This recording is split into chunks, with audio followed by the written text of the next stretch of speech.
Alright, I'm on hole number 2 of the 2019 Summer Major, and I am sicker than a dog, but I am trying to get in one round so I can qualify today, so I don't leave everything till Wednesday. If I keep feeling this bad, I may not be able to make it. But I definitely feel bad today. I feel like somebody's drugged me across the course. So I've only played this hole a few times, and catching this hole during the practice, before the qualifying round started, I was trying to go over to here, and I clipped this rough twice and ended up here. I chipped it on just to see what it looked like, and that's definitely a wood to get on. So yesterday I came out, I set the shot up a little bit better, and I actually rolled off over here in the rough. I pitched it back over to where I would be, and once again it was a wood getting on. So I came back out and I tried this because it looked like from the red line where I was out here with a 3 power ball, I was right up in that area. So that equates off over into this other fairway. I did this hole again with a 5 power ball, and with a max overpower was able to land kind of in the middle of it. Now on that shot I put on maximum topspin just to see like what kind of carry it had. And I went from here and I ended up way up in this hole. In long iron range. It's probably actually a little bit closer up to the top. There are tons of things that could go wrong with this. This first bounce, no problem. Second bounce, no problem. You got tons of area to work with out here. It's what trajectory you get on. So if you hit a great to the left, you're in the sand. You hit a great to the right, you're out here in the rough. It would be much better to be in the rough if you were off the fairway. But the idea is to keep it in the fairway, and we don't need to get all this distance.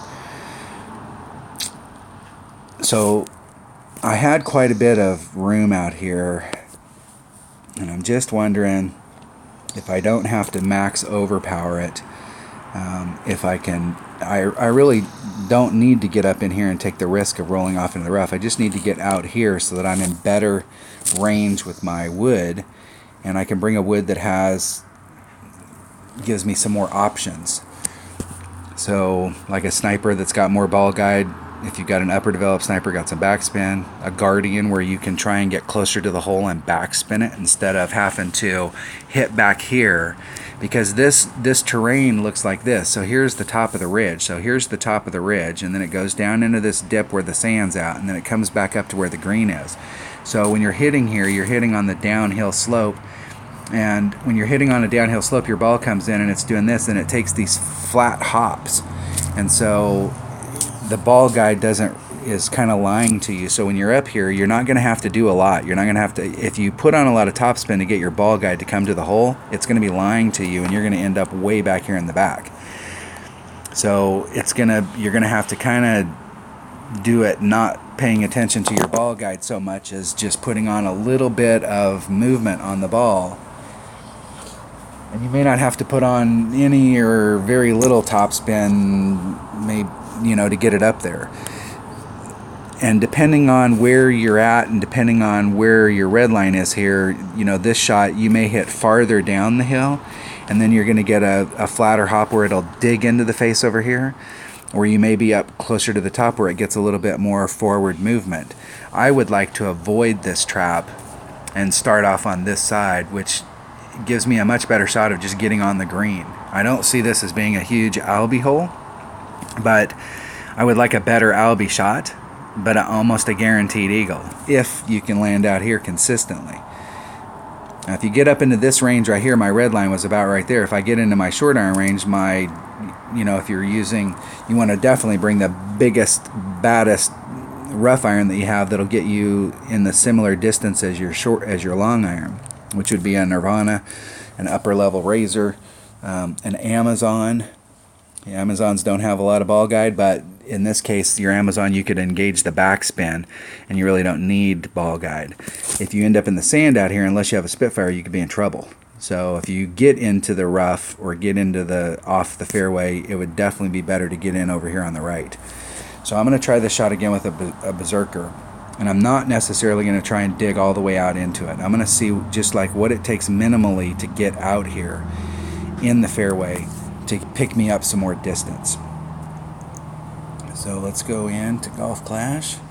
Let's go to my bag. Take an extra mile. a berserker. I don't have a lot of berserkers in this account, so this isn't something that I'm going to be able to do in this account for the whole tournament, but to try this out for my main account. And if you've got berserkers, this is why you hoard your balls for tournaments, so that you can, and by me burning them, maybe I can demo the shot and you won't have to burn one, and you can see what the shot looks like, so you don't have to go out there and practice yourself. I am going to take a berserker and an extra mile, and let's make sure I got a guardian in that bag. I want to take a backspin bag. The hornet and that stuff's not going to come into play, and the rest of the stuff looks good. If the hornet comes into play, I got much bigger problems than the fact that the hornet came into play.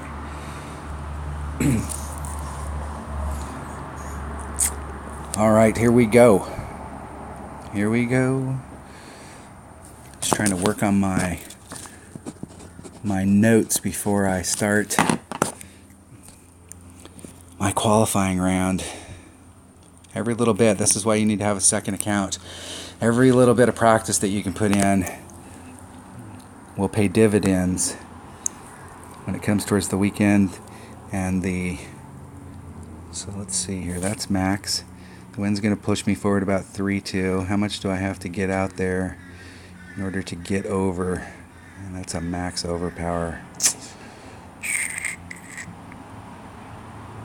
That's just barely over. The wind's going to push me this direction. Alright, I guess I'm going to have to stick with the max overpower. Definitely try and stay to the right. Now, so we're going to get to see what it looks like when you hit great to the left. This will be the bad news right here. So it hit there fine, hit there fine. Ooh, just rolled off. Just rolled off. I'm actually encouraged by that I would have had to hit it really, really bad in order to end up. I'm surprised about the distance there.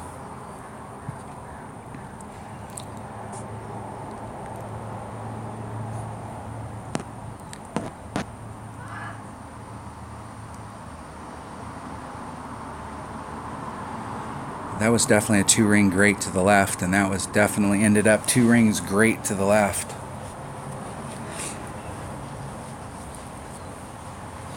I could take a little bit of that topspin off. I'll go back and watch that video one more time and see where I landed on the second bounce. And you may be able to take off 1 or 2 topspin and still be able to clear it, but not have so much forward roll that you would roll into the rough if you got it wrong. Now my opponent's doing the traditional. I think what's going to end up being the traditional shot. Let's see where I'm at in my nirvana. Got plenty of room, so I'm right at max club.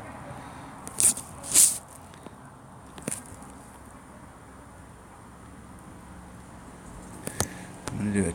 That's 5, so it's 2 per ring. I'm going to do a 20% overpull, so that's 6. I'm going to do a 3-ring pull. Try and hit it perfect. See if that distance is right.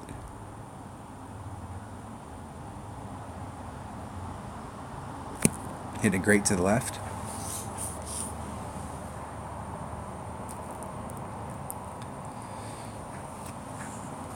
Pretty close. I think I'm going to have a hard time not going for that particular shot. But that's going to be dependent on the clubs that you have in your bag. So you may have berserkers, but if you've got a lower developed extra mile where you don't have as much topspin, you may not be able to clear on the other side. So you're going to have to practice with your clubs.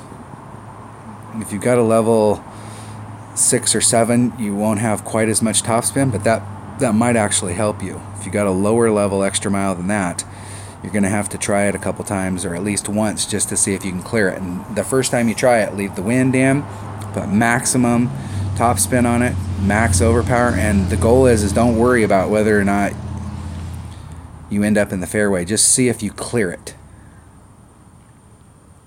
But I can see that shot that my opponent's doing. I can see a lot of people in the bracket, in your brackets, doing that shot and epic failing. And if you can do anything to improve your odds of getting on where you can hit on the green side of that trap, that sand trap, that's going to help you out big time.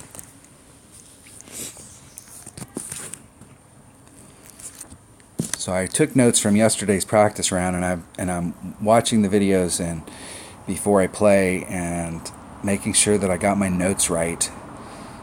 And if it all goes good, I may qualify both accounts today and really play serious. I think most of these holes are pretty straightforward, but some of them I definitely want to. The par 3s I'm definitely going to just continue to work on. I know how I'm going to get on the par 3s, but I need to work on trying to get it so that I can have a hole-in-one shot. Alright, I will forfeit. Definitely don't want to waste any hole-in-ones that I might get in a shootout. Alright, that was hole number 2 of the 2019 Summer Major. Thanks for watching.